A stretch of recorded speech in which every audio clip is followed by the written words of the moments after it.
सलाम, नमस्ते, सत श्री अकाल। मैं हूं रजा और आप देख रहे हैं रजाग्राफी की इंटरनेशनल प्राइम टाइम रिपोर्ट। दोस्तों, इस रिपोर्ट की सबसे पहली और सबसे बड़ी खबर यह है कि तालिबान ने अपनी सेना तैनात कर दी है और पूरी तरह से हथियारों की सेना दिखाई है। तस्वीरें देखिए, वेस्टर्न देशों के एडवांस हथियार और रूस के यानी सोवियत संघ के टैंक और दूसरे हथियार यानी जिसके सामने अड़ोस पड़ोस के देशों का टिकना काफ़ी मुश्किल है, वो हथियार अब तालिबान ने ठीक ठाक करके तैनात कर दिए हैं और अपनी सेना को दे दिए हैं। तालिबान की आर्मी इस वक्त काफ़ी मजबूत हो चुकी है और आपको ये भी बताना चाहूँगा, जो अमेरिका अपने हथियार छोड़ कर गया था वो भी इनके हत्थे चढ़ चुके हैं और साथ में ये बड़े टैंक, फाइटर जेट, इसके अलावा कई तरह के भारी भरकम हथियार अब तालिबान के हाथ लग चुके हैं। तालिबान की आर्मी इस वक्त कहा जा रहा है कि काफ़ी खतरनाक हो चुकी है, क्योंकि देखिए तालिबान के पास जो है वो किसी के पास नहीं है। तालिबान के पास आत्मघाती हमलावर समेत अब अमेरिका और यूरोप और वेस्ट देशों के हथियार भी हैं।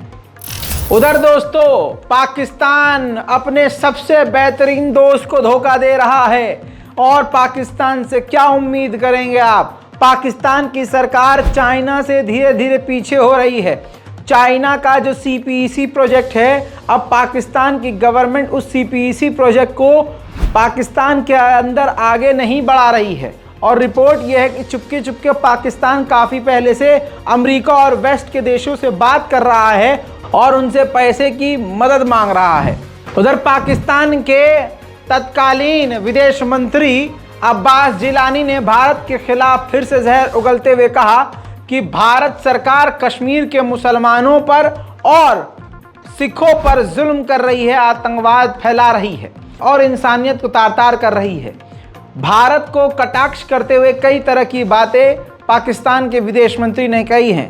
पहले से ही बॉर्डर के हालात तनावपूर्ण हैं और अब और बिगड़ने वाले हैं। उधर अमेरिका ने एक बड़ा ऐलान किया है और बड़ी जानकारी दी है। अमेरिका ने कहा कि हमारी पेंटागन की जो टीम है वो भारत से बात कर रही है कि मिलिट्री सिस्टम मिलकर बनाया जाए, यानी सेना एक साथ कैसे काम करे और कैसे आतंकवाद से निपटे, इस पर सिस्टम बना रही है मोदी सरकार के साथ मिलकर। इसी तरह से अमेरिका और भारत एक बड़े प्रोजेक्ट पर काम कर रहे हैं। 10,000 इलेक्ट्रिक बस अमेरिका और भारत मिलकर बनाएंगे और भारत में उसको लॉन्च करेंगे। ताइवान ने 2 खतरनाक स्काई बो defence system, air defence system तैनात कर दिया है चीन के खिलाफ। इसकी खासियत यह है और यह एयर डिफेंस सिस्टम इतना खतरनाक है कि हवा में 100 किलोमीटर ऊपर भी कोई मिसाइल तेजी से नीचे की तरफ आ रही होगी तो ये स्काई बो मिसाइल स्काई में जाकर यानी आसमान में जाकर उसको रोक देगी। उधर ऑस्ट्रेलिया ने $1.5 बिलियन की डील अमेरिका से कर ली है कि वो अपने पुराने हथियारों को अपडेट करेगा, उसको और मजबूत करेगा और कुछ नए हथियार अमेरिका से खरीदेगा। मोदी सरकार का भौकाल ऐसा है कि 56 इंच पूरी तरह से फुस्सी होकर लाल आंख फूट गई है। जितना कल तक भारत का नाम था उतना ही मोदी सरकार ने नाम खराब कर दिया है। अब तनाव कनाडा और भारत के बीच इतना ज्यादा बढ़ गया है कि अब जवाबी कार्यवाही में अब भारत ने कनाडा के खिलाफ एडवाइजरी जारी करते हुए अपने भारतीय लोगों से कह दिया है जो कनाडा में रहते हैं कि जो स्टूडेंट्स हैं वो सतर्क और सावधान रहें, क्योंकि उनकी जान को खतरा है कनाडा में। इसके बाद कनाडा भड़क गया। कनाडा ने कहा कि ऐसा कुछ है ही नहीं, हम पूरी तरह से अपने देश में रहने वाले हर एक नागरिक का अच्छे से ध्यान रखना जानते हैं। दूसरी तरफ दोस्तों, कनाडा इस वक्त पूरी तरह से नाराज नजर आ रहा है और बातचीत इस वक्त पूरी तरह से लगभग रुक गई है भारत के साथ। वहीं खालिस्तान आतंकी संगठन ने कनाडा में खुलेआम भारतीय हिंदुओं को जो कनाडा में रहते हैं धमकी दी है। साथ में धमकी देते हुए कहा है कि कनाडा में सिर्फ और सिर्फ खालिस्तानी सिख रहेंगे, हिंदू कनाडा से निकल जाएं। सुनिए, ये वीडियो जारी करके हिंदुओं को बड़ी धमकी दी गई है। Indo Canadian Hindus, you have repudiated your allegiance to Canada and Canadian Constitution. Your destination is India. Leave Canada, go to India. Pro-Khalistan Sikhs have always been loyal to Canada. They have always sided with Canada and they have upheld the laws and the Constitution.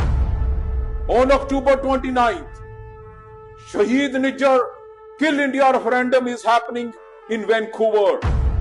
I urge all Canadian Sikhs to be in Vancouver on October 29th to vote on is Indian High Commissioner Verma responsible for the assassination of Nijar.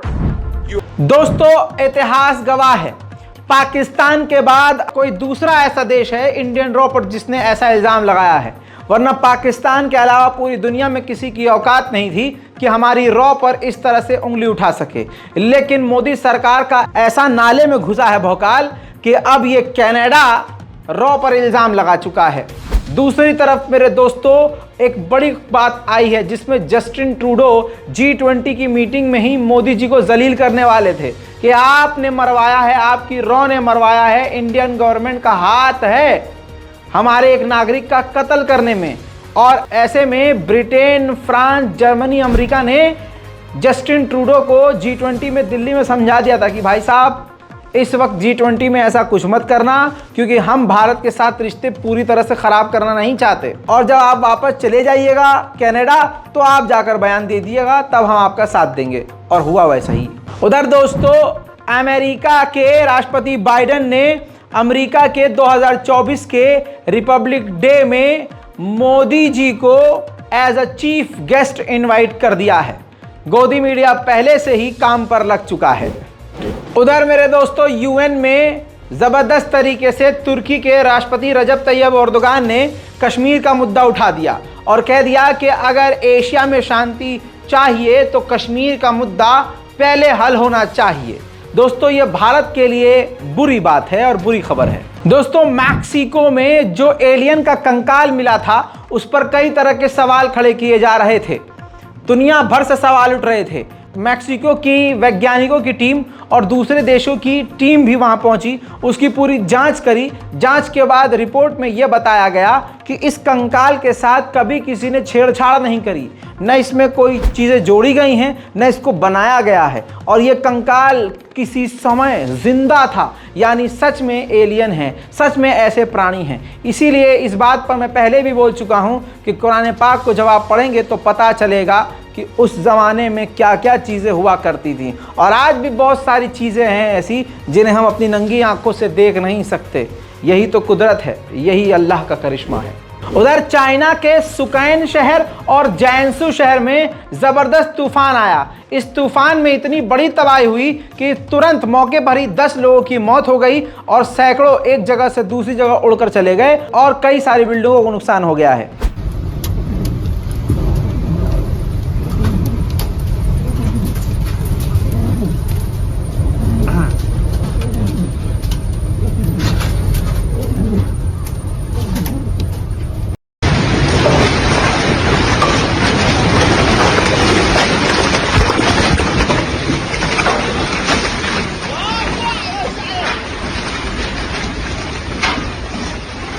उधर Vladimir Putin ने Xi Jinping यानी China का invitation accept कर लिया है। अक्टूबर के महीने में रूस के राष्ट्रपति चाइना पहुंचेंगे।